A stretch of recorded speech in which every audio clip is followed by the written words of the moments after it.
பார்த்தீங்களா எவ்வளோ அழுக்கான பூஜை பத்திரம். இந்த அழுக்கான பூஜை பத்திரத்தை நம்ம எதை யூஸ் பண்ணி க்ளீன் பண்ண போகிறோம் பாருங்கள். எவ்வளோ எண்ணெய் பிசுக்கு, எவ்வளோ நாள் வாஷ் பண்ணாமல், ஒரு 2 வாரம் வாஷ் பண்ணல விளக்கு. இது முருகருக்கு போடுறதுனால வாரம் போடுறதுனால கருப்பாயிடுச்சு. வெள்ளி விளக்கு ஈஸியாக கழுவிடலாம், அது ஒன்றும் பிரச்சனை இல்லை.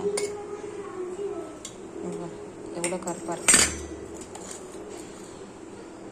இதெல்லாம் நான் எதை வச்சு யூஸ் பண்ணி க்ளீன் பண்ணுறேன்னா பாருங்கள்.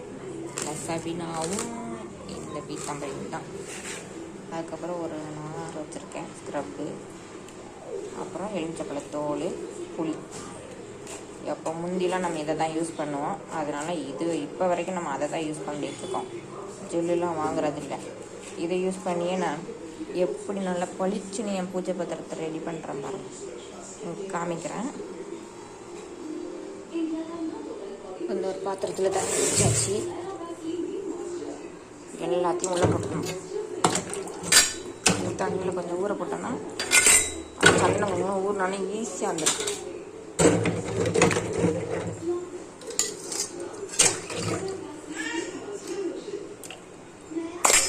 அப்புறம் கொஞ்சம் சூடு தண்ணி எடுத்து, இந்த ரொம்ப எண்ணெய் பிசினியாக இருக்குல்ல, அதில் கொஞ்சம் சூடு தண்ணி வச்சு ஊற்றிட்டிங்கன்னா நல்லாயிரும். சிலவங்க ஊற்றாமே பண்ணிடுவாங்க.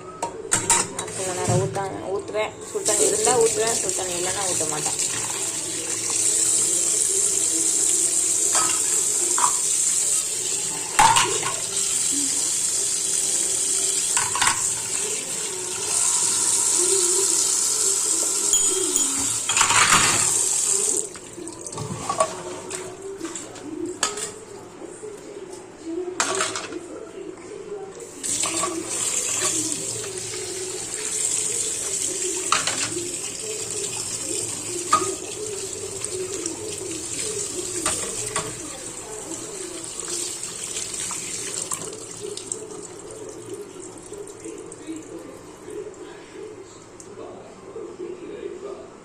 இது குப்பையில் தான் போடணும்.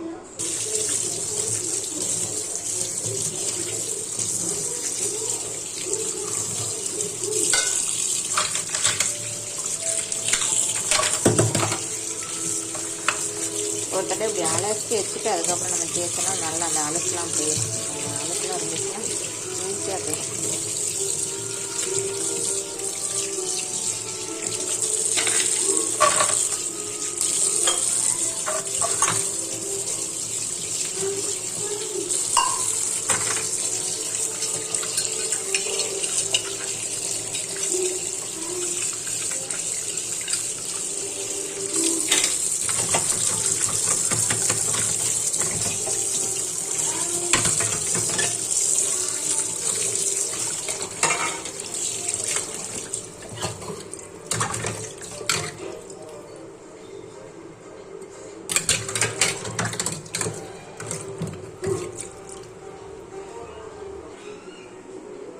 எல்லாம் தண்ணியில் போட்டு நல்லா வாஷ் பண்ணி வச்சாச்சா.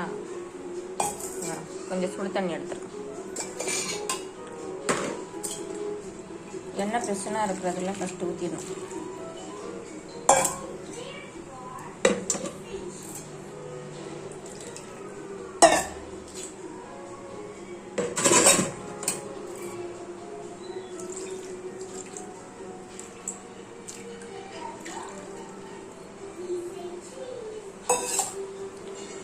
இந்த எண்ணெய் பிசுக்கெலாம் நல்லா போயிடும் சுடு தண்ணி ஊற்றினா. அதுக்கப்புறம் நம்ம தேய்ச்சோன்னா சூப்பராக பளிச்சுன்னு இருக்கும். அவங்களுக்கு தேய்ச்சிட்டு காமிக்கிறேன் பாரு.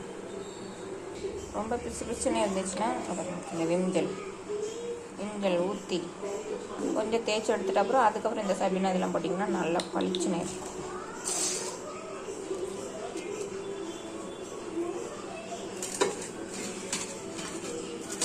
அதோட தேய்ச்சி இதெல்லாம் உங்களுக்கு என்ன பிசுனா தெரியுதோ அதெல்லாம் எண்ணெயாகவே இருக்காது, நல்லா நீட்டாக.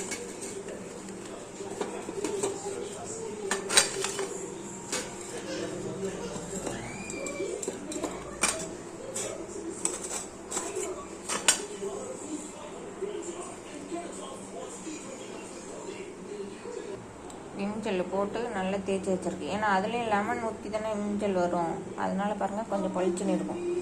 தேய்ச்சோடனே வந்து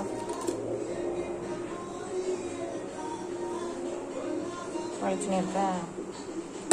ஒரு வாட்டி இதை தேய்ச்சிட்டு கடைசி அதை தேய்ச்சினா சூப்பராகிடும் நம்ம பாத்திரம், பூஜை பாத்திரம்.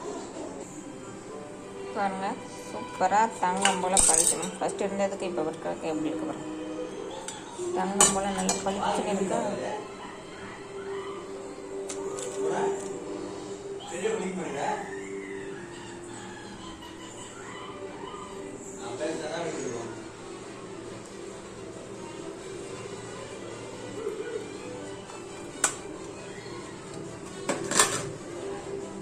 இதாங்க, நீங்களும் இதுமாரி ட்ரை பண்ணி பாருங்கள் உங்கள் வீட்டில். நம்ம வீட்டில் என்ன இருக்கோ அதை வச்சு நம்ம ரெடி பண்ணியாச்சு. பிடிச்சிருக்கிறவங்க லைக் பண்ணுங்கள், ஷேர் பண்ணுங்கள், கமெண்ட் பண்ணுங்கள், சப்ஸ்கிரைப் பண்ணி வச்சுக்கோங்க சேனலில். நம்ம போட்ட வீடியோலாம் உங்களுக்கு வரணுன்னா